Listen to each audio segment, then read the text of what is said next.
오늘은 창세기 48번째 시간이고요. 이제 26장 말씀을 전체를 볼 텐데 제가 지난주와 그 전주에 했던 거 잠깐 요약해서 말씀드리고 오늘 본문 보도록 하겠습니다. 지난주에 에서와 야곱에 대한 이야기를 나누면서 제가 여러분에게 질문을 했었죠. 에서와 야곱 중에 누가 더 좋은 사람입니까? 라는 질문을 했었습니다. 우리는 거기에 대해서 좀 고정관념을 가지고 있었죠. 당연히 야곱이 좋은 사람 아닌가. 저는 그 부분에 대해서 다시 한번 정말로 성경에서 그렇게 이야기하고 있는가라는 질문으로 이제 하나씩 성경에 나타난 두 인물의 특징에 대해서 제가 말씀을 드렸었습니다. 이제 원래 오늘은 원래 성경 순서대로 하면 이제 아브라함이 죽고 그 다음에 이삭을 나누고 그 다음에 야곱과 에서를 나눠야 되는데 성경의 구조 자체가 조금 섞여 있어서 제가 지난주에 야곱과 에서에 대해서 전체적인 좀 큰 그림을 그렸고요. 오늘 이삭을 보게 되는데요. 이제 아브라함이 25장 초반에 이제 죽죠. 그게 2주 전 저희가 나눴고요. 그 다음에 이스마엘의 후예에 대한 족보가 조금 나오고 이제 지난주에 에서와 야곱이 태어나고 장자권 이제 죽을 팔아서 장자권을 사는 그 일을 제가 설명을 좀 드렸었습니다. 이제 오늘 26장의 이야기인데요. 한번 그림을 그려보십시오. 이삭이 아브라함과 동일하게 흉년을 맞이하게 됩니다. 그리고 나서 이삭도 아브라함처럼 아내를 누이라고 속이는 일을 하게 되죠. 자, 그리고 나서 갑자기 이삭이 받은 축복이 기록되어 있습니다. 몇 배 축복 받았다고 되어 있죠? 100배. 예. 잘 아시네요. 100배 축복은. 예. 그 구절만큼은 뭐 누구라도 피해가고 싶지 않은 구절이죠. 거기에 더해서 또 우물 사건. 너무 좋은 사건 아닙니까? 파면 파도 다 나오는 그 우물. 그리고 이제 이삭과 아비멜렉이 계약을 맺고 에서가 불효하죠. 이방 여인들을 들여와서. 그리고 27장에 이제 이삭의 축복, 거짓말 사건이 나오는데요. 자, 이런 구조로 볼 때 우리가 잘 아는 구조이고 내용들입니다. 그런데 제가 지난주에는 이 에서와 야곱에 대한 좀 관점을 바꿨었습니다. 야곱은 우리가 에서와 야곱 중에 그나마 좋은 인물이라고 하나님이 선택하셨다고 믿는 야곱은 불효자 중에 불효자입니다. 효도한 것이라고는 눈꼽만큼도 없습니다.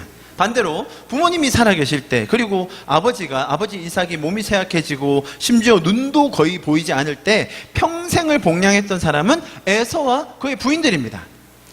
거기까지도 대조가 되죠. 뭐 여기까지라고 해도 조금 봐줄만 합니다. 왜? 타향살이 하느라 20년간 삼촌 라반 밑에서 고생하느라 뭐 그랬나 보다. 재산을 많이 일고 오느라 자기가 그리고 나서 효도하려고 했나 보다라고 생각할 수 있는데 전혀 그렇지 않습니다. 20년 지나고 다시 고향으로 돌아옵니다. 그리고 나서 이삭의 장례 치를 때까지 콧배기도 보이지 않아요.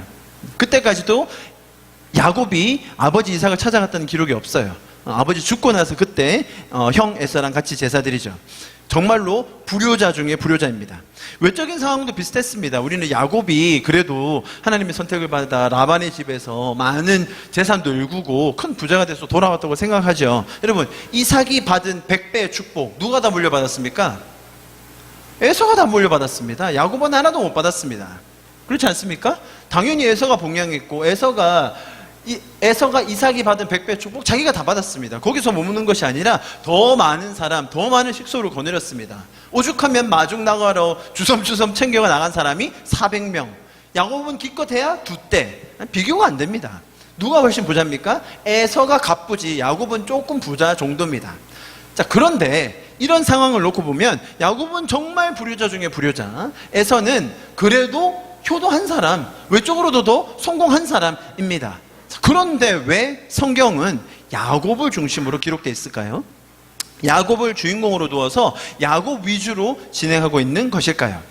우리가 제가 지금 좀 전에 말씀드린 이런 팩트들을 기억하지 않은 채 뭔가 성경의 영적인 원리, 성경의 영적인 축복 등만 생각하다 보니까 이상하게 해석을 해왔어요. 뭐 이런 식이죠. 결국 거짓말을 해도 사기를 쳐도 그런 와중에서라도 하나님이 함께 계시니까, 하나님이 선택하셨으니까, 이 사람이 성경의 주인공이니까 다 괜찮아. 거짓말? 아니, 복을 받는다는데 씨름해서 복을 쟁취해야지. 뭐 다른 게 뭐 필요했어? 하나님이 복 주시면 그걸로 다 되는 거야 라고 설명합니다. 아무리 연약하고 부족한 행동을 하더라도 하나님이 선택하셨으니까 결국은 천국을 침례해서 가지게 된 야곱을 본받자라고 이야기를 많이 합니다. 그래서 우리도 그렇게 살라고 이야기를 많이 하죠. 이렇게 뻔뻔하게까지 얘기하지 않지만 많은 성도들의 마음에 기본적으로 깔려있는 야곱에 대한 생각이 그런 메시지입니다. 이 말을 조금 더 적나라하게 제가 표현해 보자면 이런 거예요. 인생은 뭐처럼 살더라도 하나님만 믿으면 된다. 그 사람이 더 뛰어난 사람이다. 인생 뭐처럼 살아도.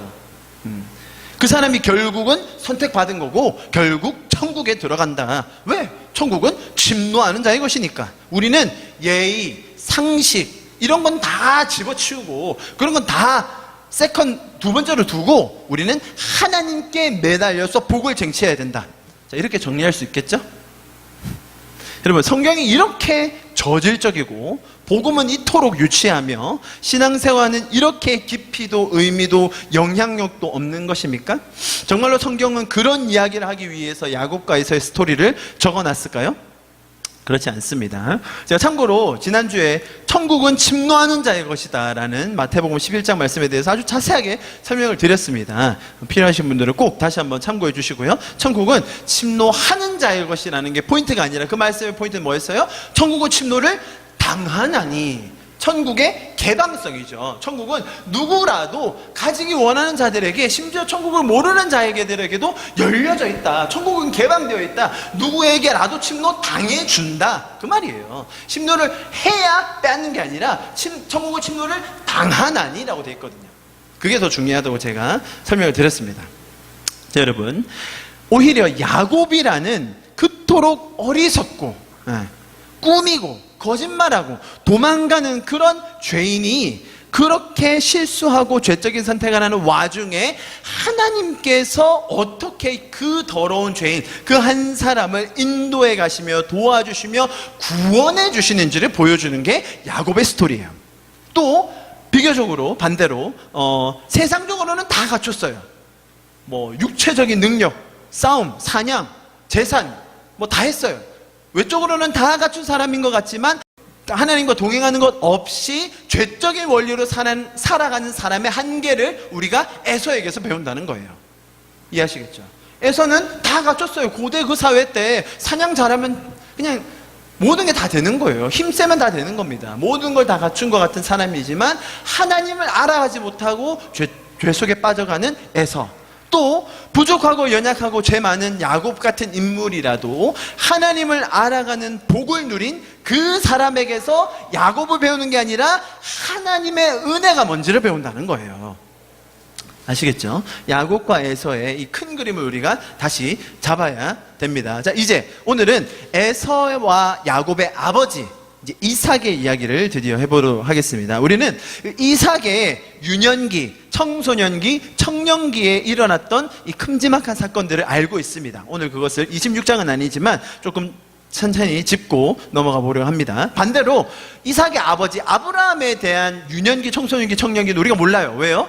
아브라함 처음 불렀을 때 75세였거든요. 75세 이전이었잖아요. 그죠? 그렇기 때문에 아브라함은 중년이 돼서 불렀다면 이삭은 우리가 말하는 모태신앙의 첫 모델이에요. 성경에 나오는 모태신앙의 첫 모델이 이삭이에요. 왜냐면 이삭은 유년기, 청소년기, 청년기가 다 나와요. 자, 모태신앙은 한국에만 쓰는 말인 거 아시죠? 모태신앙이란 단어 다른 나라에는 없어요. 우리나라에서 이 종교들이 더 많은, 우리나라만큼 종교가 이렇게 평화롭게 공존하면서 서로 세를 늘리려는 데가 별로 없어요, 여러분. 세계에. 아시죠? 거의 다 절대 다수 종교가 있거나 아니면 다 미미하거나 그래요. 근데 우리나라는 불교도 많고 기독교도 많고 천주교도 많아요. 이제 이슬람도 많아질 텐데, 그러다 보니 세를 더 불리려고 우리 기독교에는 이렇게 성도가 많아요. 사실 본인이 신앙 고백하고 본인이 하나님을 믿는 자들을 원래 성도라고 해야 되는데, 내 자식이니까 다 모태신앙이에요. 이래서 모태신앙이 우리나라에서 유행한 게 아닌가 생각해봐요. 많은 분들이 이렇게 얘기하시거든요. 모태신앙 아무 의미 없습니다, 여러분. 하나님은 우리를 은혜로 구원하십니다. 장로님 아들이라고 목사님 자녀라고 구원받는 거 아니죠, 그렇죠? 그 얘기는 할 말은 많지만 다음에 하도록 하고요. 자, 아무튼 이삭은 모태신앙으로 태어나서 75년을 아버지하고 같이 살아요. 아버지가 100세에 나와서 175세에 돌아가시거든요. 그러니까 75년 동안 아버지랑 같이 삽니다. 자, 같이 사는 동안의 이야기를 조금 살펴볼게요. 먼저 유년기, 어릴 때입니다. 어릴 때 큰 상처가 하나 있어요. 그것은 자신의 이복 형이 쫓겨난 사건이에요. 그때가 성경에는 젖될쯤이라고 기록해 놓고 있습니다. 21장에 나오는데요. 21장 8절과 9절 같이 한번 읽어볼게요. 시작. 아이가 자라매 젖을 때고 이삭이 젖을 때는 날에 아브라함이 큰 잔치를 베풀었다나 사라가 본즉 아브라함의 아들 애굽 여인 하갈의 아들이 이삭을 놀리는지라. 자, 이러면 이삭이 젖될 때쯤인데 몇 살쯤 되었을까요? 요즘은 한 살 이상 첫돌 이상 젖 물리는 엄마 별로 없긴 합니다만 이때는 이유식 이런 거 많이 없었어요. 그래서 옛날에는 젖 먹으면 3, 4살까지 먹었어요. 우리나라 옛날만 해도 이때도 당연히 그랬을 겁니다. 그래서 적어도 3살 이상이다 우리가 추론해 볼 수 있어요. 3살, 만 3살 이상이면요 말 다 합니다. 아시죠? 제가 지금 19개월이거든요. 다 알아들어요. 그리고 로 다 대화가 됩니다. 43살이면 뭐 어지간한 대화는 다 되고요. 다 사람 다 알아보고 관계 다 식별합니다. 근데 43살이면 이 감정이입은 못해요. 배려 이런 건 없어요. 아직 그럴 감정이 성장된 건 아니지만 사람 인지하고 누가 나랑 친한 사람인지 이 사람은 누군지 관계 다 파악할 정도의 나이예요. 자, 그런 나이인데 그 와중에 갑자기 자기랑 매일 같이 놀던 형이 쫓겨나요. 뭐 분위기 파악 잘 안 되죠. 막 감정이입도 안 되지만 그래도 엄마가 갑자기 버럭 소리를 지르면서 이삭이 하갈을 뭐라고 불렀을까요? 이모? 뭐 엄마? 뭐라고 불렀지 모르겠지만 엄마는 아니니까 그 하갈 이모를 막 심각하게 나무라면서 엄마가 갑자기, 그리고 아버지는 막 심통한 표정을 지으면서 어쩔 줄 몰라 하고 옆에 있는 10대 이스마엘은 막 기죽어 있고. 자, 이런 상황을 보면서 이삭도 뭔가 느끼는 건 있었을 거예요. 그리고 결정적으로 매일 같이 놀던 마치 친형같이 따르던 이스마엘이 결국 다음날부터 없어진 거죠.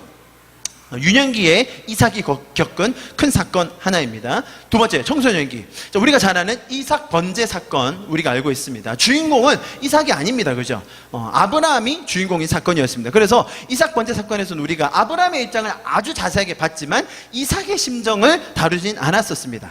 아브라함 입장에서는 이것은 번제 사건, 내가 너를 시험하겠다라고 한 이것은 합격이냐 불합격이냐를 논하기 위한 과정이 아니었다고 말씀드렸죠. 오히려 성경에서 말하는 시험의 의미는 그 시험을 받게 되는 당사자에게 확신을 주기 위함이었어요. 그 과정을 통해서 하나님에 대한 자신의 믿음이 얼마나 자랐는지를 스스로 보고 놀라고, 그리고 스스로 확증을 받는 시간이 그 시험이라고 말씀드렸습니다. 자, 하나님이 하시는 시험의 의미를 아브라함이 겪으면서 아브라함이 믿음이 엄청 성장했습니다. 그러나 이삭의 번제 사건에서 혹은 아브라함의 시험 사건에서 우리가 이삭이 어떤 감정을 느꼈을지는 크게 고려하지 않아요.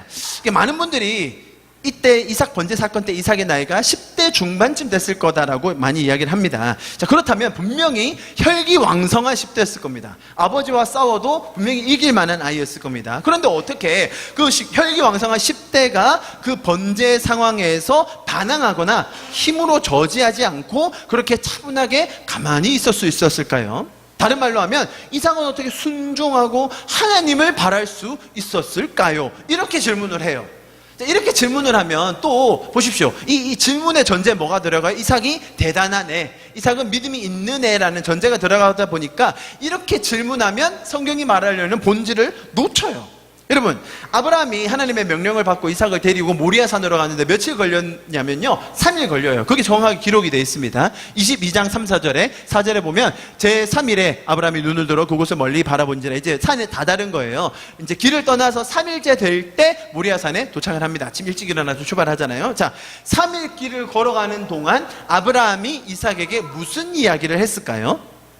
여러분, 아브라함은 알고 있었어요. 하나님께서 분명히 이 과정을 인도해 가실 것이고, 비록 하나님이 이삭을 드리라고 했지만 분명히 하나님은 다른 번제물을 준비하셨을 거다라는 믿음이 있었어요. 그렇죠? 대화 속에서 그게 나오잖아요. 왜냐하면 하나님은 나를 통해, 이삭을 통해 열방의 모든 민족에게 복을 주겠다는 약속을 하셨거든요. 그렇기 때문에 비록 말로는 이삭을 드리라고 했지만 하나님은 분명히 다른 대안이 있으실 거다.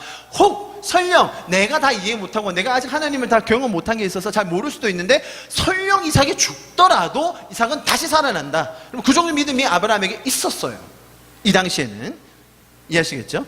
그러나 이삭은 그걸 모르고 있었죠. 아브라함이 이 시험을 통과할지 낙제할지 이런 테스트는 중요하지 않고 아브라함 스스로에게 이런 믿음이 확증되는 시간이었는데 그러다 보니까 아브라함은 3일길 가는 동안 이삭에게 아주 확신을 가지고 이야기했을 거예요. 하나님이 지금까지 자기를 어떻게 인도해 오셨는지, 그 와중에 자신은 얼마나 실수하고 믿음이 없었고 오해하며 하나님을 믿지 못했었는지, 또 그 과정을 지나서 네가 이삭이라는 너가 어떻게 기적적으로 태어났는지 막 자세하게 설명해 줬을 겁니다. 그리고 너를 통해 하나님이 이 모든 민족에게 복을 주실 거야. 막 엄청난 얘기를 쏟아놓죠. 이삭이 기분이 어땠을까요? 아주 뿌듯했을 겁니다. 제가 지금 소설을 쓰는 건가요? 3일 동안에 뭐 없었던 일? 아마 그랬을 거예요, 여러분. 그리고 이삭은 자신을 통해서 약속이 이루어진다는 그 얘기가 긴가민가 하면서도 아직 뭐 이루어진다니 신기하긴 하지만 어리둥절하기도 했을 겁니다. 그리고 아브라함은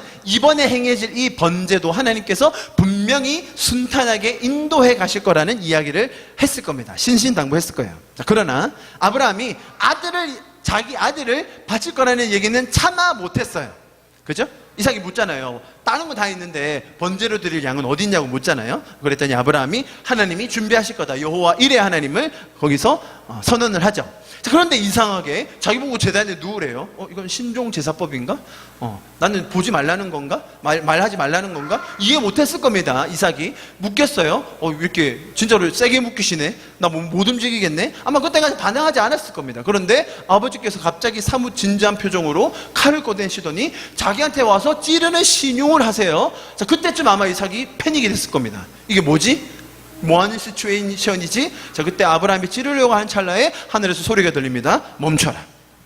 자, 이 상황을 다 겪은 이삭의 심정은 어땠을까요? 모르긴 몰라도 아마 엄청난 트라우마에 시달렸을 거예요.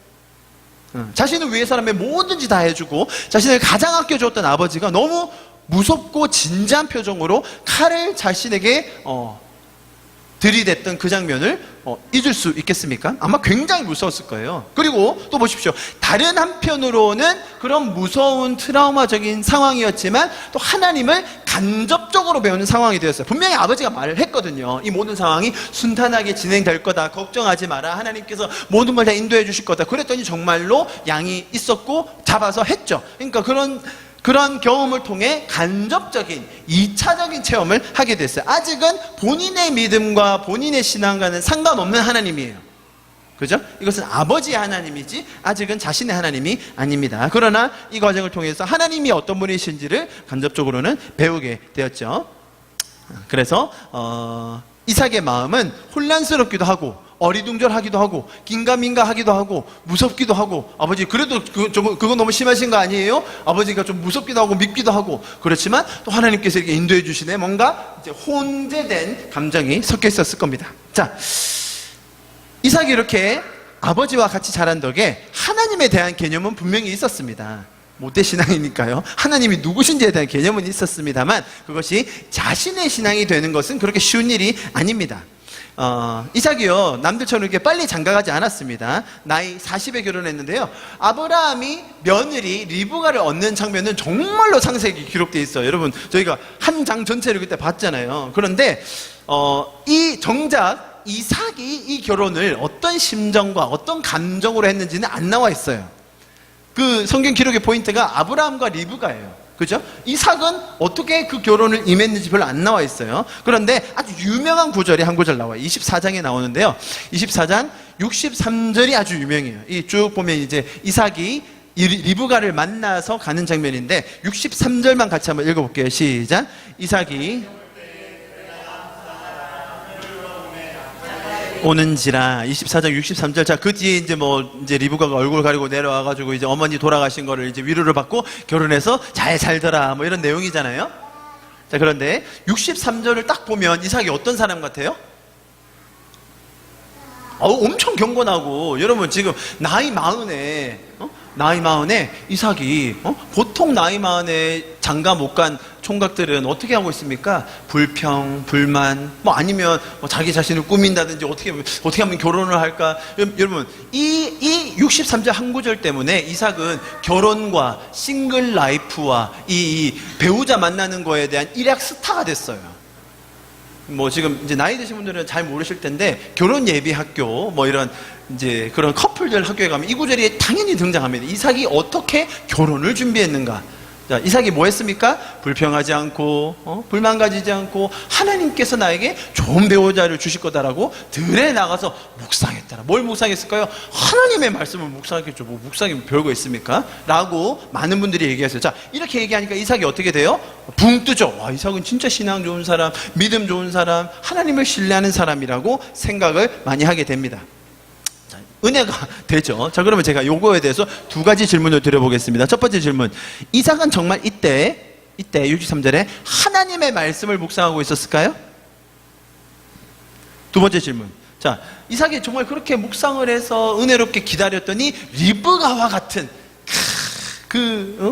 투철한 신앙을 가진 그 아내를 얻었습니다라고 얘기 많이 하시는데, 두 번째 질문은 정말로 은혜 가운데 기다린 끝에 얻은 그 신실한 여인 리브가는 정말로 그렇게 신실했을까요? 우리가 약간 지금 콩깍지를 좀 벗겨야 되지 않을까요, 여러분? 우리는 이삭과 리브가에 대해서 엄청난 콩깍지를 가지고 있어요. 정말로 신앙 좋고 정말로 믿음 있는 사람들이라고. 그런데 여러분, 이삭과 리브가의 삶을 보면 전혀 그렇지 않아요. 리브가 뭐 다음 주에 나오겠지만 이거 뭐 작당하고 남편 속여서 뭐 거짓말 하는 데는 뭐 아주 선두주자예요. 네. 그렇지 않습니까? 자, 제가 왜 이런 말씀을 드리는지 63절을 다른 번역본으로 볼게요. 공동번역에는 저녁 때가 되어 이삭은 들에 바람을 쐬러 나갔다가 들에 뭐하러 나갔다고요? 바람을 쐬러 나갔어요. 바람을 쐬러. 뭐 딱히 묵상을 하러 나갔다기보다는 그냥 바람 쐈다. 또 새 번역에서도 산책을 했다. 네, 또 다른 영어본에서는 take a walk, 그냥 나갔다, 걸으러 나갔다. 자, 여러분, 제가 그래서 이걸 좀 다 번역본을 보니까 이렇게 돼 있어요. 이 산책하다 혹은 묵상하다라는 어원 자체가 불분명해요. 뜻 자체가. 그래서 묵상하다도 되고 아니면 산책하다라고도 충분히 번역할 수 있어요. 자, 이해하셨죠? 뭐 그거는 번역자의 선택이지만 잘못은 아니에요. 제가 볼 때 이 말씀은 단연 산책하다입니다. 뭐 말씀을 묵상하다, 당시 말씀 자체도 없었을 뿐 아니라 이삭이 믿음이 있어서 하나님의 말씀을 묵상했을 거라고는 전혀 추론할 수가 없습니다, 여러분. 이삭은 아주 소극적이었고 진취적이지 못한 사람이었습니다. 이삭은 결혼 못하고 있는 찌질이 중에 찌질이었습니다. 그래서 할 일이 없어서 들에 나가서 산책하고 있었습니다. 아니, 성경 말씀 그렇게 너무 이상하게 해서 여기 나오잖아요. 산책했다고. 그냥 묵상한 게 아니에요, 여러분. 제가 왜 그런지 뒤에 가서 또 설명을 드릴게요. 자, 근데 요것뿐만 아니라 한 구절이 더 나와요. 요거랑 세트로 나오는 구절이 있어요. 이삭에 대해서 뭐라고 나오는지 25장 21절 같이 한번 읽어볼게요. 시작. 이삭이 그의 아내가 임신하지 못하므로 그를 위하여 여호와께 간구하매 여호와께서 그의 간구를 들으셨으므로 그의 아내 리브가가 임신하였더니 멋지지 않습니까, 여러분? 이삭이 40에 결혼했는데요. 몇 살에 아이를 낳죠? 60살. 그러니까 몇 년 동안 아이가 없었어요? 20년. 와, 20년 동안 20년이 뭐 지금 말이 쉽지. 벌써 아이 다 키워서 장가 보냈을 나이인데 20년 동안 애가 안 생겼는데 이삭은 불평도 하지 않고 원망도 하지 않고 용하다는 무슨 한의원 찾아가서 약도 짓지 않고 뭐만 했어요? 기도만 했어요. 기도만. 인생이 말씀 묵상해서 와이프를 만나고 기도해서 자녀를 낳은 사람 이삭이라고 얘기하기 쉬워요. 자, 여러분, 이 장면은, 지금 여기 보시는 이 장면은 이삭의 기도, 이삭의 믿음, 이삭의 순종을 강조하기 위한 장면이 아니에요. 여러분, 20년 동안 아이가 없으면 누구라도 기도하게 돼 있습니다.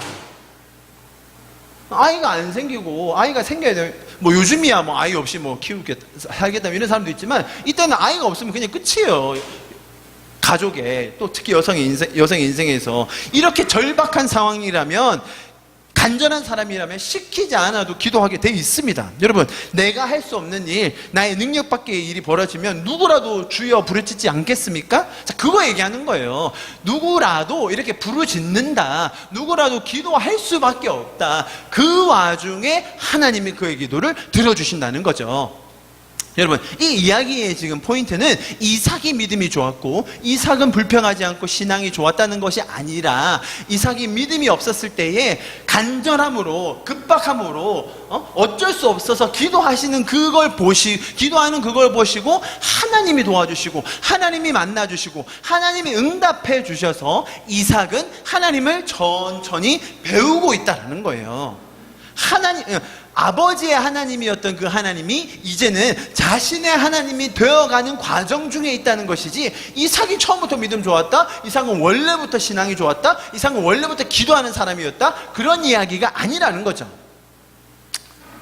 자, 제가 이제부터 이제부터 26장이 들어가는데요, 이 이야기를 왜 제가 이렇게 해석을 했는지 바로 첫 장면부터 나옵니다. 첫 장면부터 이삭의 유년, 청소년, 청장년기를 지금 살펴보았습니다. 자, 이런 배경을 가지고 자, 이제 26장 오늘 본문으로 이제 들어가겠습니다. 26장 이제 첫 5절을 읽을 텐데요.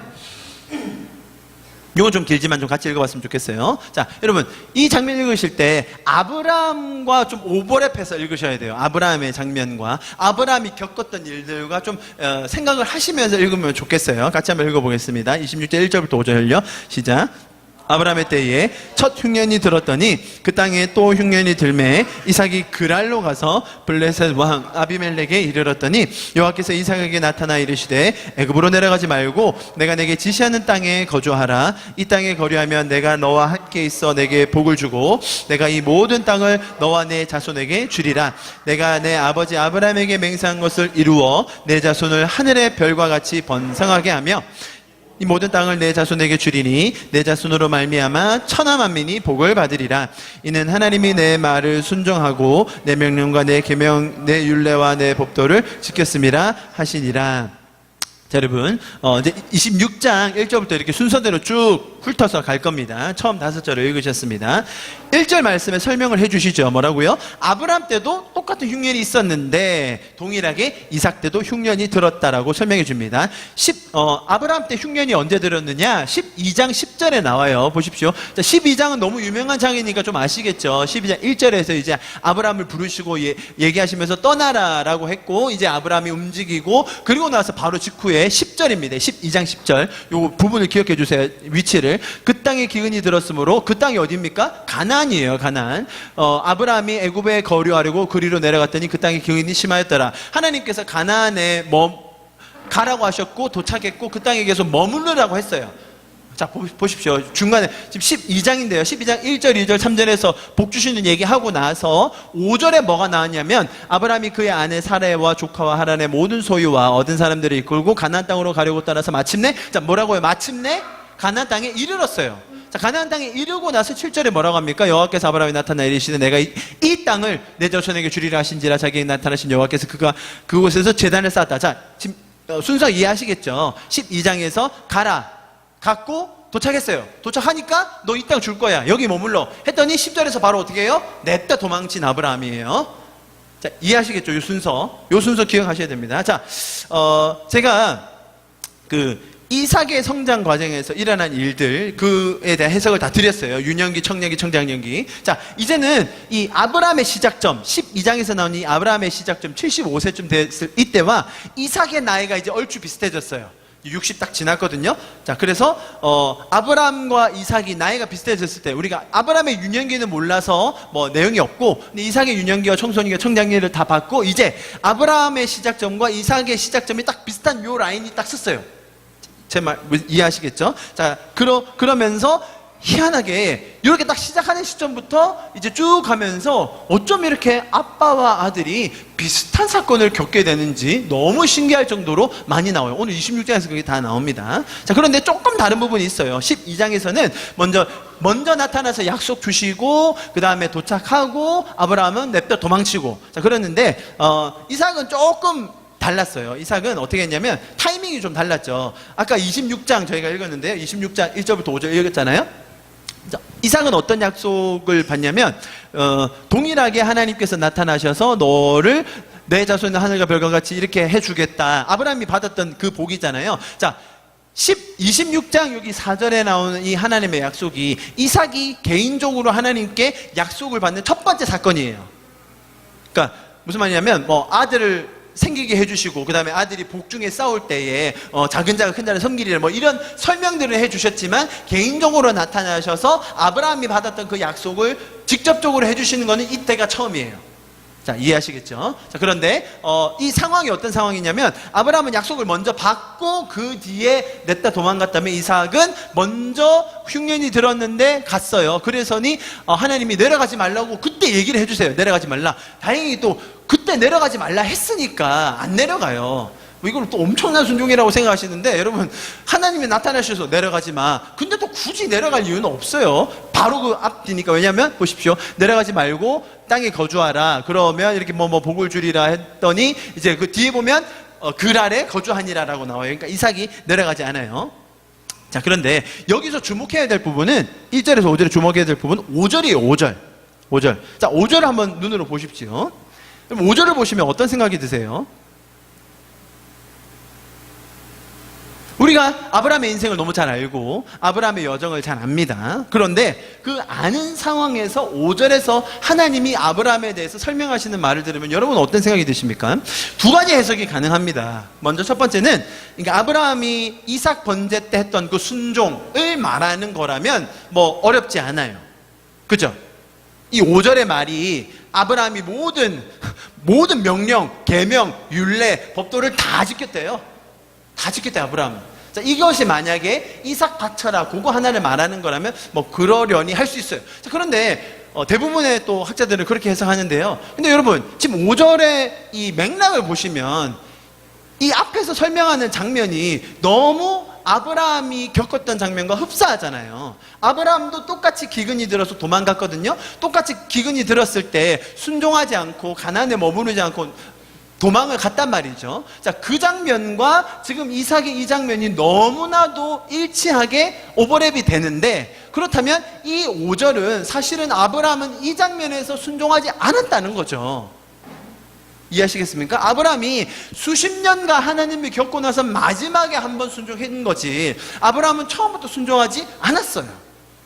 그런데 마치 지금 이삭이 하나님과의 여정을, 자, 아버지와 같은 그 스테이지에서 시작하는 이 여정에서 마치 하나님이 아버지 아브라함을 설명할 때 아브라함은 어떤 사람이었다고요? 내 명령과 계명과 율례와 법도 모든 것을 지킨, 뭐 이 정도면 거의 성경에 나오는 모든 위인들 다 섞어놔야 될 정도로 모든 것을 다 지키고 이루어낸 사람처럼 아버지를 설명한다는 거예요.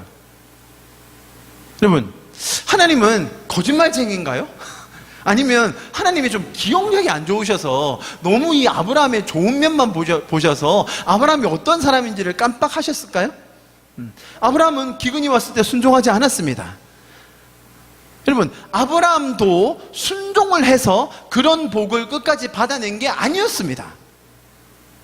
이해하시죠? 아브라함이 그의 여정에서 처음부터 계속 순종하고 율례를 지키고 법도를 지키고 계명을 따라서 결국 아브라함이 복을 받았다는 내용이 아닙니다. 성경은. 아브라함은 순종 못했습니다. 아브라함은 약속을 이해하지 못했습니다.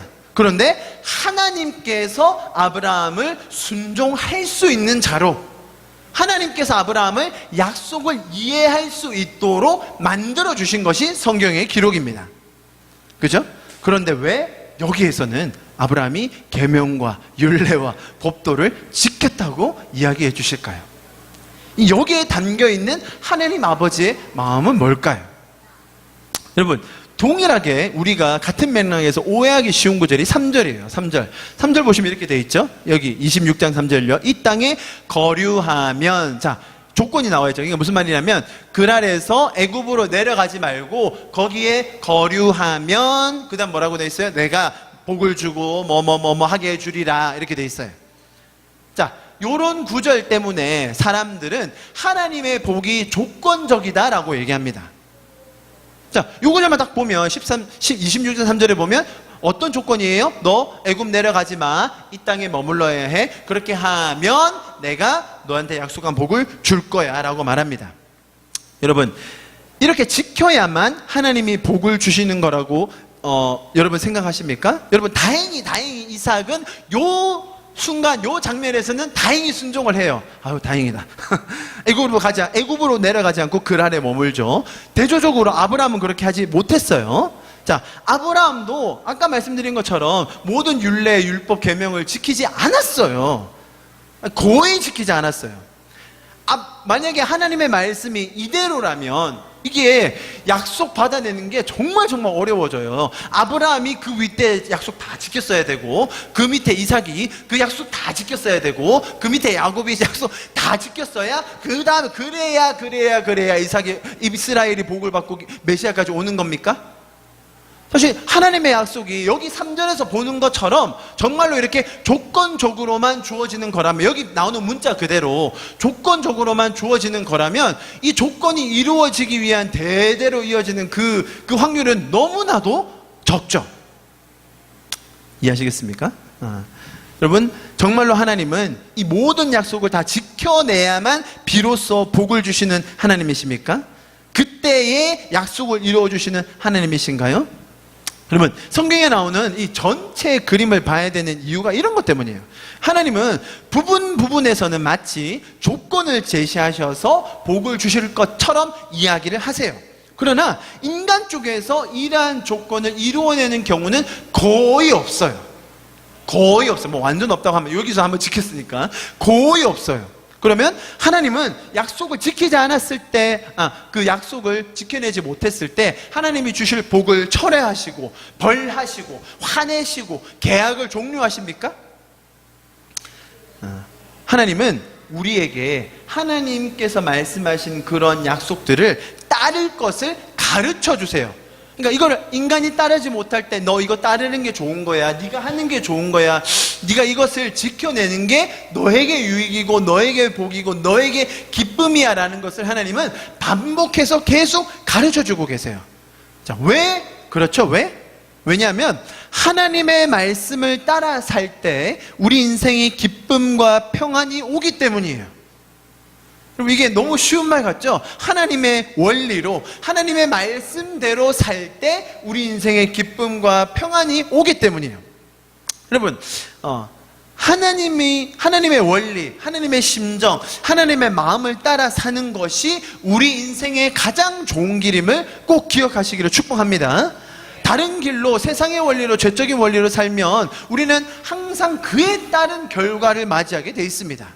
그 결과가 뭡니까? 세상의 원리로, 죄적인 원리로 우리가 관계를 맺고 일을 하고 사업을 하고 장사를 할 때 생기는 결과가 뭐예요? 죄적인 원리로 사람을 대할 때 생기는 결과가 뭐예요? 외로움, 시기, 질투, 불평, 불만, 원망, 이런 것들이 아니겠습니까? 여러분, 하나님은 그렇게 죄적인 원리로 살아가는 아브라함을, 이삭을, 야곱을, 저와 여러분을 끝까지 보호해 주시고 그 약속이 더 좋은 것이라는 것을 깨닫게 하기 위해서 계속해서 은혜를 주시는 분, 이끌어 주시는 분이 우리 하나님이십니다. 그런 좋은 아버지를 기억하는 저와 여러분 되기를 바랍니다. 여러분, 이삭이 순종했다고요? 이삭이 그의 인생에서 정말 순종만 한 사람이었습니까? 어림없는 소리입니다. 그랄에 머물면서 처음에는 순종한 것처럼 보입니다만 바로 그 다음 구절에 신실한 이삭의 모습은 온데간데 없어집니다. 바로 마누라 팔아먹는 그런 장면이 또 연출되잖아요. 그 아비의 그 아들. 네. 여러분, 이삭이 신실했고 이삭이 믿음이 좋았고 이삭은 기도하는 사람이었다라고 말하면 성경이 한결같이 해석이 되지가 않아요. 제가 오히려 아까 말씀드렸던 이삭이 뭐 기도했다, 말씀을 묵상했다, 제가 확 다 뒤집었는데 그렇게 하고 성경을 보면 성경이 한결같이 이해가 됩니다. 네. 이삭이 믿음이 있었다고요? 이삭이 신실했다고요? 이삭이 영적인 것에 관심이 많았다고요? 여러분, 제 안사람, 제 가정, 제 자신 하나도 건사하지 못했던 아주 못난 미성숙한 사람의 대표가 이삭입니다. 그랬던 이삭을 하나님은 어떻게 도와주시고 하나님이 어떻게 은혜를 부어주시고 어떻게 인도해 가시는가를 우리는 성경을 보고 배워야 됩니다. 자, 이삭이 그랄에 머물면서 아비멜렉에게 리브가가 자신의 누이가 아니라 부인이라는 걸 들켜요. 그래서 아비멜렉이 뭐라고 하죠. 막 뭐라고 했는데 다행히 그 과정은 잘 순조롭게 넘어갑니다. 아버지 때와 똑같이 넘어가요. 그 장면 저희가 읽진 않았습니다. 왕의 선처로 자신의 아내를 누이라고 속인 사건은 잘 넘어갑니다. 자, 그 장면 지나자마자, 그 장면 딱 그 아내를 팔아먹은 장면 지나자마자 우리가 아주 좋아하는 장면, 드디어 그 구절이 나옵니다. 같이 한번 읽을게요. 12절, 13절, 26장이죠. 시작. 이삭이 그 땅에서 농사하여 왕성하여 마침내 거부가 되어. 자, 여러분도 자, 이 구절만 나오면 이제 모든 분들이 이렇게 설교하시죠. 여러분도 자, 이제 아멘할 준비하시고요. 여러분도 하시는 일마다 100배 축복 받으시기 바랍니다. 뭔가 덫에 걸린 것 같은 느낌. 뭐 투자만 했다 하면 기본 100배, 뭐 하나 건드리면 시작이 100배, 뭐 이러면 사업할 만 나겠죠, 그죠? 거의 뭐 로또 수준의 말씀이죠. 뭐 이런 설교 너무 많이 들었습니다. 뭐 이렇게 얘기하면, 이런 이삭 얘기만 하면 뭐 어디든 아멘이 터져 나오지 않겠습니까? 자, 여러분, 그런데 이렇게 로또 맞은 것 같은 이삭의 장면이 나와요. 정말 뜬금없이 나와요, 여러분. 그러니까 이삭이 와이프 팔아먹고, 이 순서를 아셔야 돼요. 이삭이 뭐 믿음이 좋아가지고 막 이삭이 순종해가지고 지금 100배 축복을 받다, 그런 얘기가 아니에요. 지금 이 장면은 와이프 팔아먹고 완전 쪽 다 팔고 그냥 쥐구멍에 들어갈 찰나에 지금 이 장면이 나오는 거예요. 순서상 이해하시겠죠? 이삭이 순종해가지고 믿음이 좋아서 이런 장면이 나오는 게 아니에요, 여러분. 그런데 진짜 재밌는 게, 이삭이 여기서 거부가 돼가지고 100배로 농사지어서 거부가 돼서 로또 맞았잖아요. 아브람도 그런 적이 있었어요. 아브람이 언제였죠? 애굽에 가서 왕한테 마누라 속여가지고 갔더니 왕이 막 선물을 주면서 보내버려요. 제가 그때 얘기했죠. 왕이 준 선물은 이 민간인이 상상하는 그 수준의 선물이 아니에요. 아브라함이 나올 때 큰 재산을 가지고 나오더라라고 돼 있거든요. 그러니까 애굽 왕이 엄청난 재물을 줘서 로또 맞아서 아브라함이 나와요. 아브라함의 연약함과 실수를 하나님은 선용하셔서 재산을 더해 주시는 사건으로 바꾸세요. 자, 그 장면과 오늘 이삭의 장면이 오버랩 되는 거예요. 갑자기 엄청난 자신이 일하지 않았는데 이상하게 너무나 쉽게 엉겹결에 자신의 힘과 능력이 아닌 것으로 거부가 돼요. 이게 중요해요. 그러니까 아브라함이 노력해서, 이삭이 수고해서 100배를 얻고 엄청난 거부가 된 게 아니라, 아브라함도 이삭도 이 엉겹결에, 졸지에 갑자기 거부가 됩니다. 자, 여러분, 우리는 이 구절만 봐요. 이 구절만. 여러분, 중요한 건 14절이에요. 14절 같이 읽겠습니다. 14절 15절 시작. 양과 솥과 떼를 이름으로 종이 심이 많음으로 블레셋 사람들이 그를 시기하여. 됐어요. 네. 지금 성경이 말하려고 하는 건 여기에요. 여기 14절 12절이 아니고. 그래서 어떻게 해요? 시기해가지고 판 우물을 다 덮어버렸대요.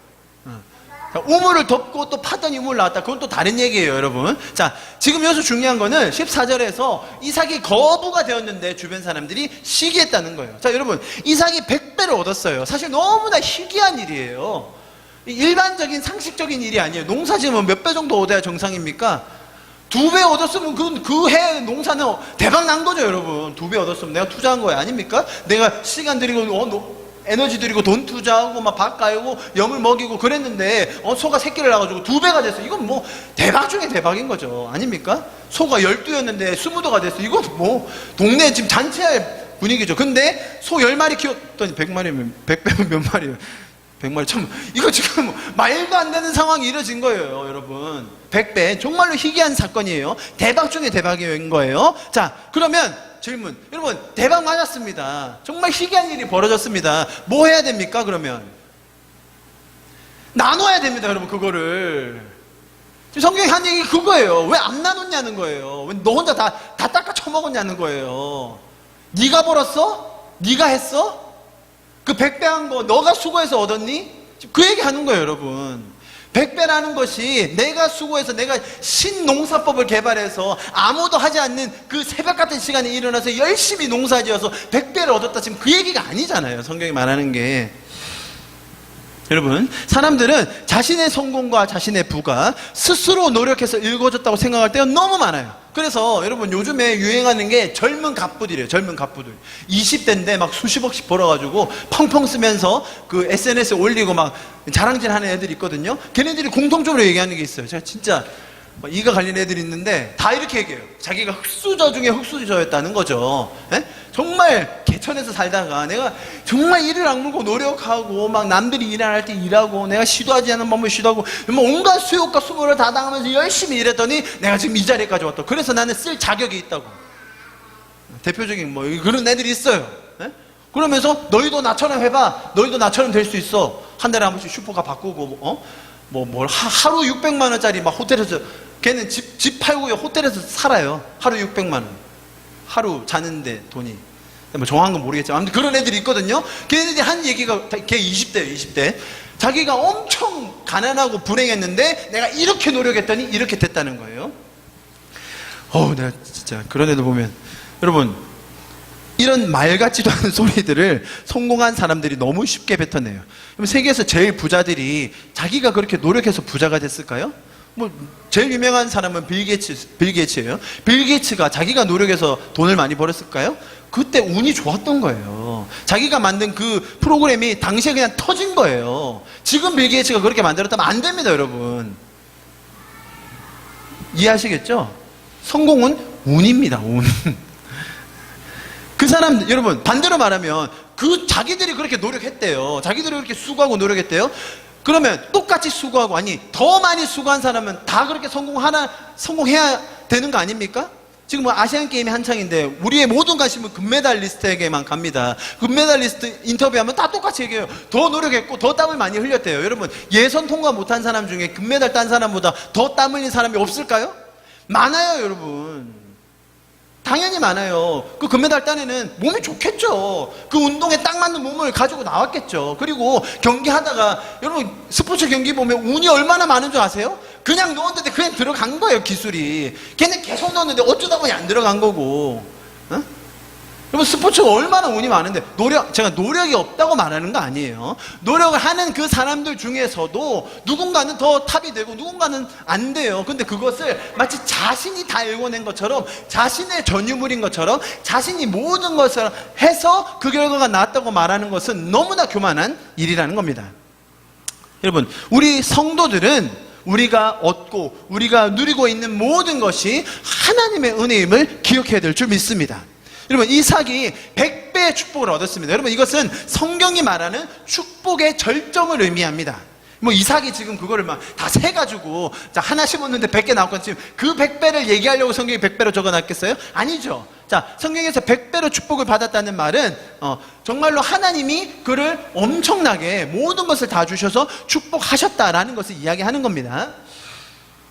마찬가지로 우리가 지금 가지고 있는 모든 것, 내가 누리고 있는 모든 것이 많은 것들이 있죠. 분명 그 안에는 한 사람 한 사람의 노력과 애씀과 수고, 헌신, 시간이 있습니다. 우리가 가지고 있는 모든 것에 우리가 피와 땀이 고스란히 들어있는 것을 저도 너무나 잘 압니다. 그럼에도 불구하고 우리 성도들은 이 모든 것이 하나님의 은혜임을 잊지 마시기를 축복합니다. 하나님이 우리에게 건강 허락해 주셔서, 하나님이 우리에게 사람을 만나게 해주셔서, 하나님이 나에게 이렇게 할 수 있는 지혜를 주셔서 지금까지 왔음을 우리가 잊지 말았으면 좋겠습니다. 또한 우리는 하나님께서 우리에게 주신 100배의 축복이 우리 안에 이미 있음을 잊지 말아야겠습니다. 그것이 성경의 메시지입니다, 여러분. 우리 안에 하나님께서 우리에게 주신 100배의 축복을 이미 누리고 있는 자이다. 여러분, 이삭이 100배의 축복을 얻었을 때 블레셋 사람들이 왜 시기했습니까? 만약에 이삭이 자신이 받은 것을 감사함으로, 내가 한 게 아니니까, 내가 만들어낸 게 아니니까, 참 사람의 심리가 얻고 나면 또 자기가 한 줄 알아요. 이것을 하나님의 원리로 안다면, 내가 한 게 아니니까, 내가 노력한 게 아니니까 하나님을 자랑하고, 와, 이것 봐 100배가 생겼어. 어떻게 이렇게 됐을까? 내가 말이야, 너희가 모르는 비밀이 있지. 하나님이야, 하나님. 하나님을 자랑하고 이웃에게 그것을 나누고 이웃을 사랑했다면 이것이 시기의 대상일 수 있었겠냐는 거예요. 성경의 메시지는 거 봐라 예수 잘 믿는 사람은 100배로 축복받는다. 주변에서 시기 받을 만큼 100배로 축복받는다. 주변에서 시기해서 우물 덮어도 걱정하지 마라. 파면 또 난다. 예수 나 잘 믿어라. 그딴 소리 하는 게 아니라는 거죠. 예수님을 잘 믿는 사람들은 100배 축복이 왔을 때 이 모든 것이 나의 노력이 아니라 하나님의 은혜임을 기억하고 그들이 시기할 수밖에 없을 그때에 하나님을 자랑하고 이웃을 사랑하며 나눌 수 있는 자들임을 믿습니다. 우리가 그것을 꼭 기억해야 될 줄 믿습니다. 자, 그리고 나서 이제 또 비슷한 얘기가 나와요. 아버지 때와 비슷한 레파토리가 반복됩니다. 그 지역의 왕이 이삭을 쫓아내요. 시기해가지고 막 우물을 덮으면서. 자, 아브라함 때도 그러한 일이 있었나요? 있었어요. 자세하게 나오지는 않는데 아비멜렉과의 대화에서 보면 그게 나와요. 21장에 나오는데요. 21장. 이제 아비멜렉이 비골 장군과 함께 가서 이제 아브라함을 칭찬하면서 막 이제 협정하러 가거든요. 그랬더니 아브라함이 25절에 뭐라 합니까? 아비멜렉의 종들이 아브라함의 우물을 빼앗은 일에 관하여 아브라함이 아비멜렉을 책망하며 뭐라고 했다는 거죠. 똑같은 상황이 있었어요. 아브라함에게도. 그렇죠. 자, 그리고 다음에 나오는 이야기, 우리가 또 너무 잘 아는 얘기예요. 자, 요 사건 지나고 나서 이삭이 이제 우물을 덮으니까 어떻게 해요? 다른 데 이동해서 뭐예요? 우물 파죠. 그러니까 어떻게 돼요? 나오고. 자, 우물 팠더니 나오고 이제 파서 나와서 이름 짓고 그렇게 3번 하거든요. 자, 요 장면에서 여러분 어떤 설교 들으셨습니까? 항상 이런 얘기였을 거예요. 들어보세요. 자, 여러분 그 고대 근동에 비 안 오는 그 지역에 우물이 얼마나 중요합니까? 물만 하나만 있어도 마을 전체가 먹고 사는데 우물 하나 파서 나오는 거는 기적 중에 기적입니다. 여러분, 예수 잘 믿는 사람은 파도 우물이 나올 줄 믿습니다. 아무리 기근이라도 가뭄이 있는 곳이라도 물이 없는 곳이라도 예수 믿는 사람은 우물이 나오는 겁니다. 예수 잘 믿으세요. 이런 설교 많이 들어보셨죠? 제가 오늘 너무 말이 빠르죠? 너무 내용이 많아가지고 마음이 급해요. 다시. 자, 이삭이 우물을 3번 파는데 3번 다 나와요. 자, 그게 26장 23절까지예요. 그 얘기는 제가 안 읽었어요. 저희가 안 읽었습니다. 자, 파면 나오고. 자, 요 장면에서 우리가 듣는 설교는 다 예수 잘 믿어야 우물이 터진다. 예수 잘 믿어야 우리가 막혔던 우물을 뚫어낼 수 있다. 이런 얘기만 했었습니다만 중요한 건 24절이에요. 24절. 자, 보십시오. 우물 파고 나왔어요. 지금 여러분 순서를 잘 보셔야 됩니다. 100배 축복받은 게 어떤 시점인지, 자, 우물을 파고 나서 그 다음에 무슨 이야기가 나오는지 24절, 25절 같이 한번 읽어보겠습니다. 24절만 읽어볼게요. 자, 그날 밤에 시작. 그 밤에 여호와께서 그에게 나타나 이르시되, 자, 여기 어떤 밤이에요? 우물 파고 나온 그 밤이에요. 아시겠죠? 시작. 그 밤에 여호와께서 그에게 나타나 이르시되, 나는 내 아버지 하나님 아브라함의 하나님이니 두려워하지 말라. 내 종 아브라함을 위하여 내가 너와 함께 있어 내게 복을 주어 내 자손이 번성하게 하리라 하신지라. 자, 여러분, 그리고 또 우물 파고 제단 쌓고요. 자, 여러분 보십시오. 이삭은 지금 다른 사람은 평생 한 번 경험해 보지 못할 일을 지금 연속 4번 경험했어요. 100배 축복 받았고 우물 파고 나왔어요. 이건 뭐 거의 잭팟을 4번 연속, 4주 연속 로또 맞은 기분? 뭐 이런 거예요, 여러분. 4주 연속. 그러니까 뭐 지금 확률로 말하면 이루 말할 수가 없죠. 자, 그 정도 상황을 경험하고 난 이삭에게 하나님이 나타나셔서 하는 말 뭡니까? 두려워하지 말라. 자, 지금 이 타이밍을 여러분 보셔야 됩니다. 이렇게 연속으로 잭팟을 경험한 이삭에게 나타나셔서 왜 이런 말씀을 하실까요? 반대로 이삭은 왜 두려워하고 있을까요?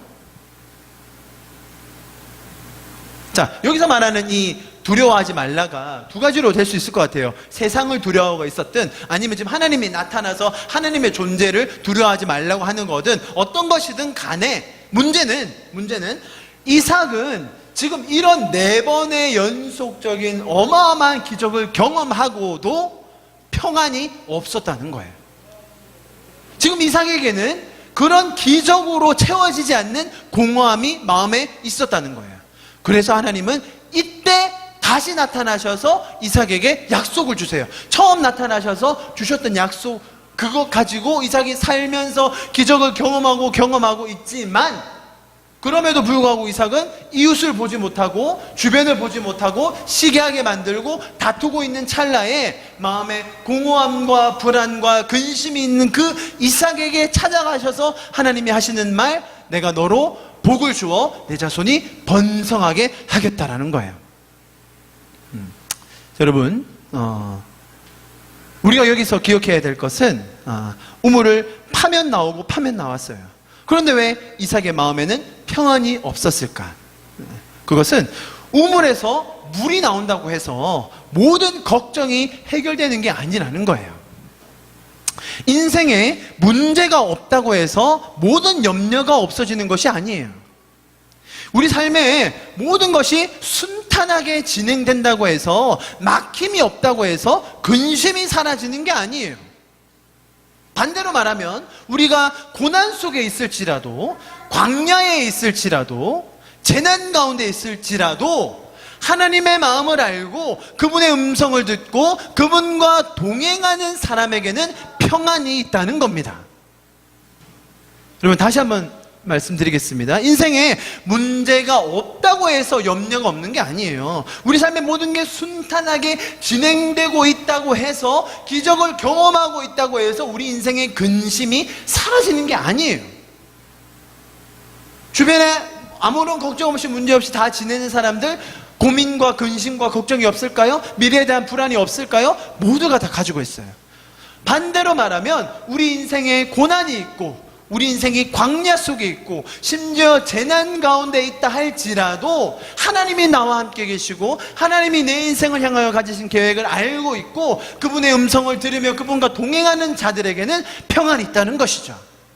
여러분, 이삭의 이 장면에서 우리는 그것을 잊지 말아야 됩니다. 하나님은 그분의 약속을 통해 다시 한번 이삭에게 하나님의 성품과 하나님과 동행하는 그 길에서만 올 수 있는 그 기쁨, 평안, 그리고 하나님의 약속을 다시 한번 확인시켜 주고 계신 것입니다.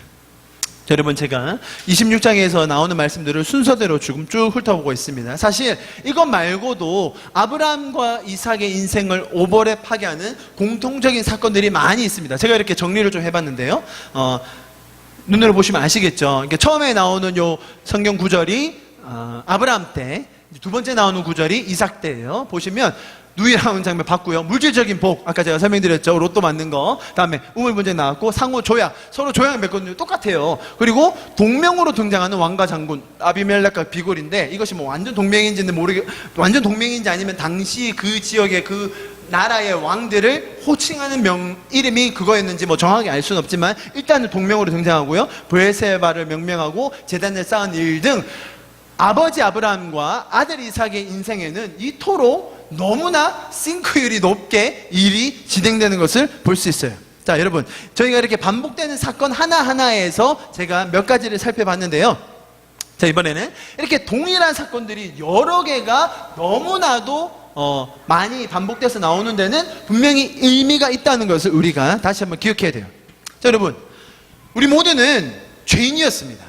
하나님의 은혜를 모르고 하나님의 약속을 모르는 복음의 외인들이었습니다.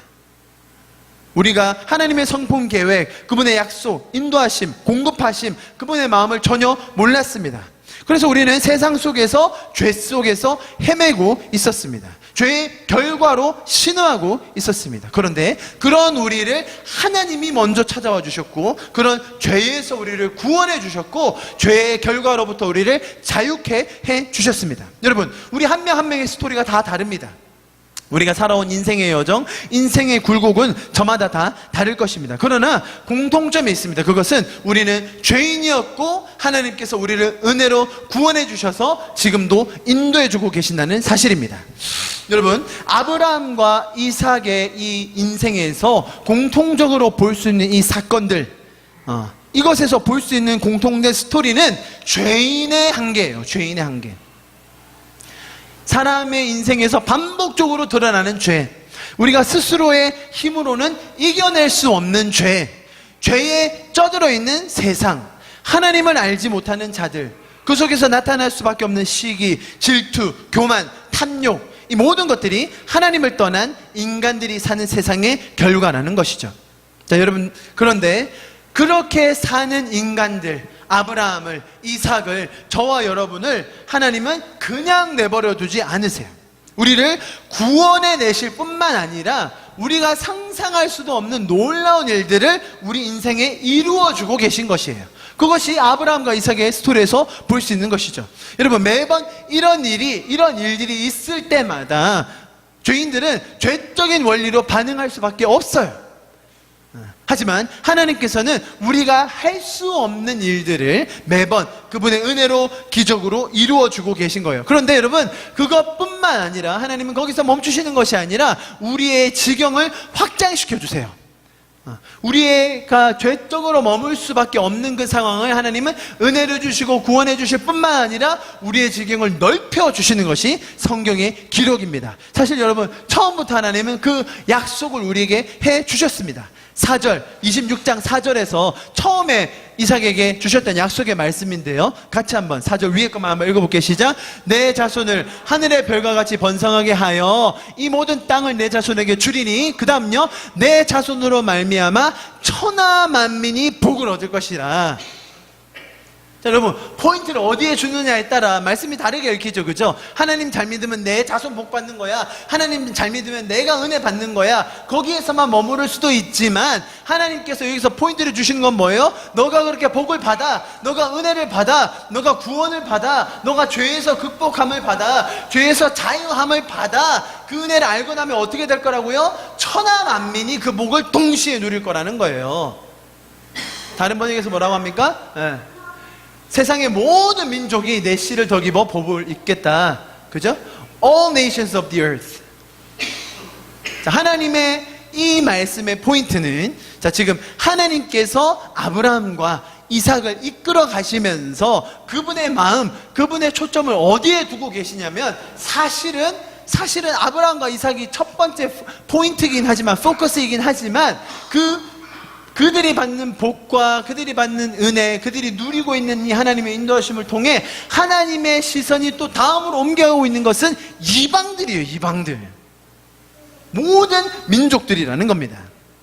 그러면 하나님이 100배를 가져가시고 파는 우물마다 샘이 솟게 하시고 이삭에게 복을 주셨던 이유가 무엇입니까? 죄 속에 빠져서 살고 있는 우리가 상상도 할 수 없었던 이런 기쁨과 은혜와 평안을 우리의 삶에 주시는 이유가 뭡니까?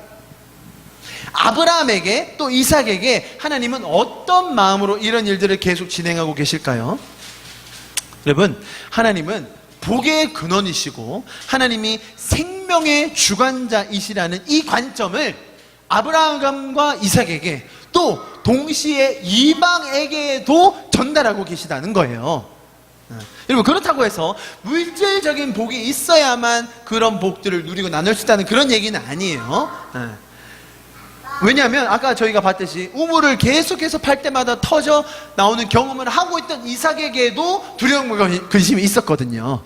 그렇죠? 그러니까 그것이 포인트는 아니에요.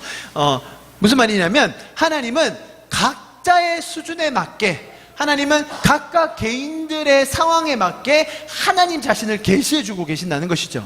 아무래도 모태신앙은요, 그냥 복만 받아가지고는 이 하나님을 확 받아들이지 못해요. 하나님이 개인적으로 찾아오셔서 그 삶의 약속을 다시 한번 상기시켜 주시고, 말씀해 주시고, 그대로 인도해 주시고, 그의 신앙을 통하여, 그의 믿음이 통하여 이방들이 복을 받게 할 것이라는 것을 말씀해 주시고, 또 이방인들에게는 하나님의 개념이 없으니까 그들이 섬기고 있는 신, 다산의 신, 풍요의 신, 풍작의 신, 그들이 신을 섬기고 있는데, 얘들아 그거 아니야, 저기 봐봐, 야훼라는 신을 믿고 있는 저 부족이 있거든, 아브라함이 있거든, 이삭이 있거든, 봐봐, 저기 봐봐, 아무것도 안 했는데 100배가 생기잖아, 아무것도 안 했는데 우물이 터지잖아, 저쪽이 진짜야 라는 메시지를 이방에게도 주고 계신다는 거예요. 자, 아브라함과 이삭의 스토리에서 이렇게 많은 반복을 하시면서 우리에게 성경이 주는 메시지는 뭔가, 우리는 그것을 기억해야 되는 것입니다.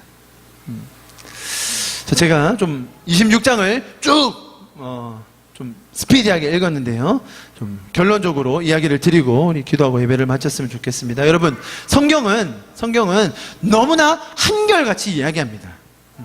성경은 우리에게 왔다 갔다 하는 메시지를 주시는 것이 아닙니다. 이 이야기했다가 저 이야기했다가 하는 게 아니에요. 원래는 신앙이 좋았는데 실수해서 넘어졌다가 다시 은혜 주시면 일어섰다, 뭐 그런 얘기도 아니에요. 원래 인간은 죄인이었고, 원래 인간은 계속 나락으로 떨어질 수밖에 없는 존재였습니다. 아브라함이 그랬고요, 오늘 봤던 이삭도 마찬가지였습니다. 그 와중에 하나님은 그를 구원해내시고 은혜를 주시고, 하나님과 동행하는 이 기쁨, 하나님과 함께하는 여정에서 오는 이 평안이 무엇인지를 계속해서 그 개인들에게 가르쳐주고 계신 거예요. 여러분, 하나님은 그런 장면에서 볼 수 있듯이 하나님은 저와 여러분이 기쁘기를 원하세요. 하나님은 저와 여러분이 그분과 동행할 때만 오는 그 평안과 기쁨을 누리기를 원하세요. 성경은 한결같이 얘기하는 게 그게요. 우리가 하나님으로 인하여 받는 그 행복, 하나님으로 인하여만 누릴 수 있는 그 기쁨을 우리로 깨달아 알기를 원하십니다. 하나님과 동행하는 것이 진정한 기쁨임을 우리에게 가르쳐 주십니다. 자, 여러분, 그런데 그 기쁨이 성경을 볼 때 처음부터 거기서 멈추지 않았어요. 성경의 모든 스토리에서 그 인물에게만 그 기쁨이 멈춰지는 것이 아니었어요. 여러분, 하나님의 형상으로 지어진 저와 여러분, 우리 인생의 궁극적인 의미는 나 자신의 행복과, 보십시오, 나 자신의 행복, 나 자신의 기쁨, 나 자신의 평안이 타인의 기쁨, 나의 기쁨과 타인의 기쁨이 동일하게 여겨지는 것, 내가 기쁜 것이, 내가 평안한 것이 이들에게 없음이 내 마음에 해가 되는 것, 저들에게도 이 기쁨과 저들에게도 이 평안과 저들에게도 이 인도하심이 있어야 되는데 내가 누리고 있는 그것이 저들에게 없음이 안타까운 것. 또 나중에 신약시대에, 나중에 서신서까지 가면 내가 없더라도, 내가 구원에서 떨어지더라도 저들에게 그것이 갈 수 있다면 그렇게 해주십시오. 그렇게까지 가게 되는 것, 그것이 신앙인 겁니다. 이해하시겠죠? 여러분, 성경은 이 두 가지를 한결같이 얘기하는 거예요. 그렇다고 해서 성경이 이 전자, 너 은혜를 받아라, 너 복을 누려라, 너 하나님과 동행하는 평안을 먼저 경험해라, 이거 빼고 여기로 가지 않아요.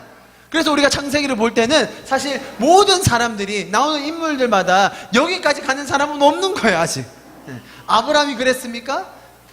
이삭이 그랬나요? 거기까지는 가지도 못해요. 신약시대에, 서신시대에 나가서 그것이 나오는 것이죠. 여러분, 죄인이 그렇게 쉽게 바뀔 거라고 성경은 얘기하지 않습니다. 우리가 우리의 죄에서 그렇게 쉽게 나올 수 있다고 얘기하지 않습니다. 오히려 하나님은 우리에게 계속해서 은혜를 주시고 계속해서 그분의 긍휼과 그분의 사랑으로 우리를 가르쳐 주시며 하나님의 약속이 얼마나 놀랍고 그분의 약속은 신실하다는 것을 우리에게 반복적으로 이야기해 주고 있습니다. 하나님의 형상으로 지어진 저와 여러분이 우리의 인생의 궁극적인 의미가 이 나 자신의 행복과 타인의 행복이 동일하게 여겨지는 그 진정한 의미를 발견하는 저와 여러분 되기를 축복합니다. 이 모든 열방이 이 기쁨과 이 모든 민족이 이 감격과 은혜를 함께 누리기 원하는 하나님의 마음이 저와 여러분에게도 동일하게 부어지기를 소망합니다. 그러한 하나님의 마음, 또 우리를 향한, 또 수많은 하나님의 형상으로 지어진 하나님의 사람들을 향한 그 아버지의 마음이 부어지는 이번 한 주가 되기를 간절히 기도합니다. 성경이 말하는 메시지는 예수 잘 믿어야 그런 와중에 이방이 시기할 수 있도록 우리에게 복을 주신다, 예수 잘 믿어야 100배 축복받는다, 예수 잘 믿어야 우물이 터지는 거다, 그런 얘기하는 게 아닌 것이에요.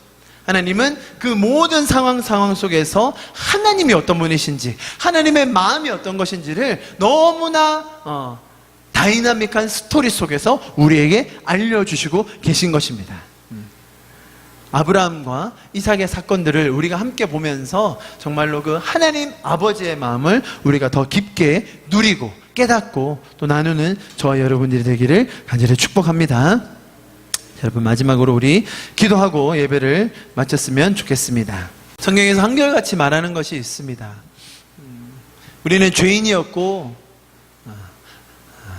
우리 힘으로 아무것도 할 수 없는 자들이었습니다.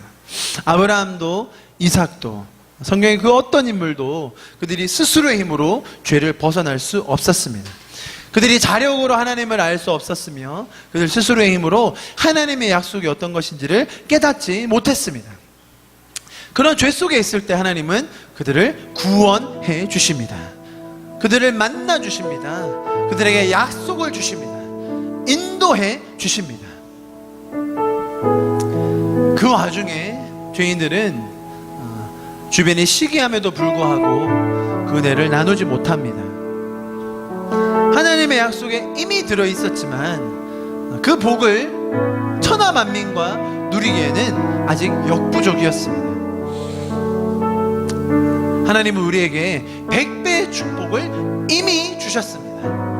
하나님은 우리 내면에 하나님을 모르면서 죄적인 원리로 살아갈 때 당할 수밖에 없었던 그런 죄적인 사슬과 굴레들을 벗어날 수 있는, 자유할 수 있는 그 어마어마한 복을 우리에게 이미 주셨습니다.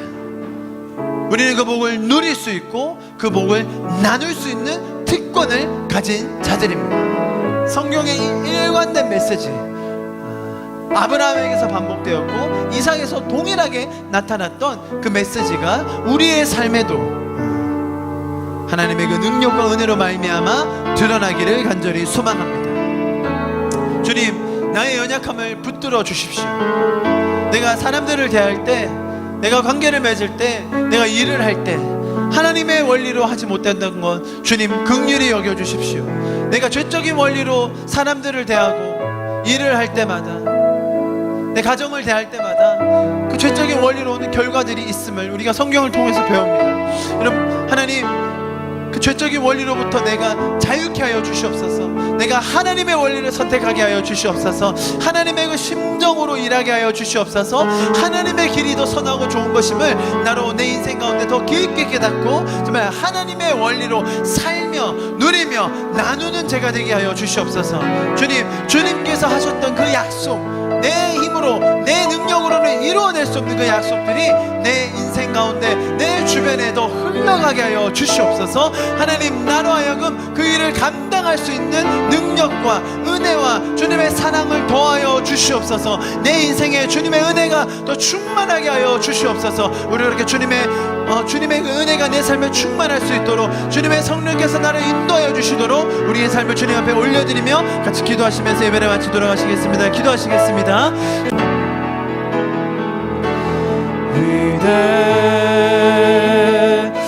위대하신 주 찬양해. 위대하신 주 모두 알게 되리라.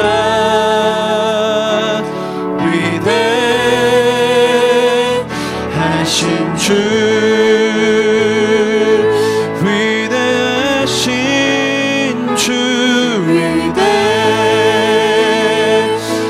위대하신 주 찬양해.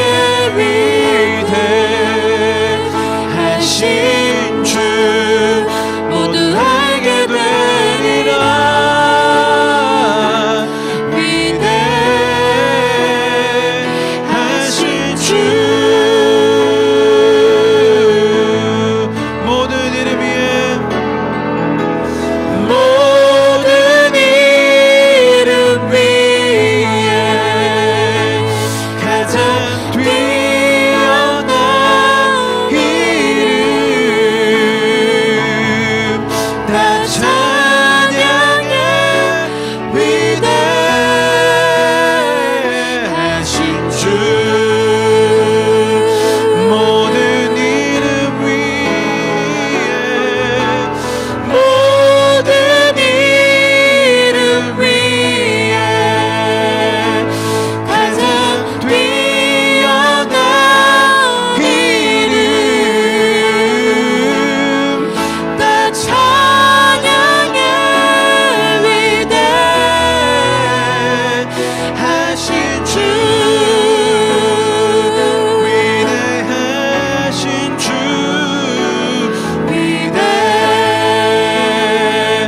위대하신 주 찬양해.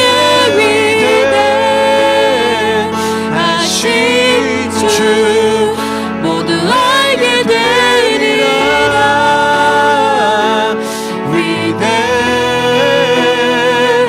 위대하신 주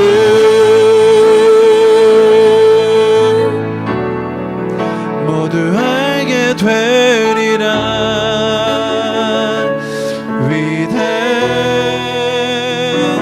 위대하신 주.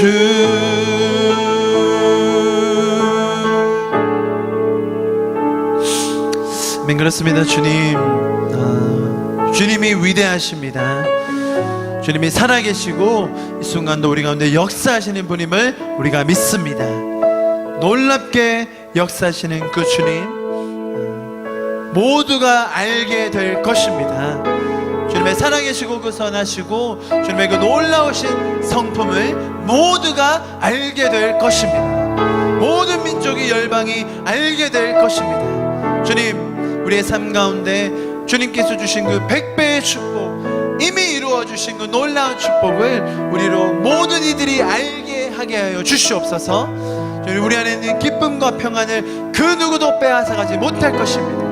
그 누구도 이것을 앗아가지 못할 것입니다. 주님, 우리의 삶 가운데 죄적인 원리로 신음하고 있을 때마다 우리를 찾아와 주시고 먼저 구원하여 주시는 주님, 감사를 드립니다. 그 놀라운 복으로 우리가 이번 한 주도 살아가게 하여 주시옵소서. 그 놀라운 복이 우리 주변에 나누어지게 하여 주시옵소서. 그렇게 놀랍게 인도하여 주실 주님을 찬양하고 또 주님께 감사를 드립니다. 주님께서 하실 놀라운 일들을 우리가 함께 기대합니다. 주님, 함께하여 주시옵소서. 감사드리며 예수 그리스도 이름으로 함께 기도하였습니다. 아멘. 아멘.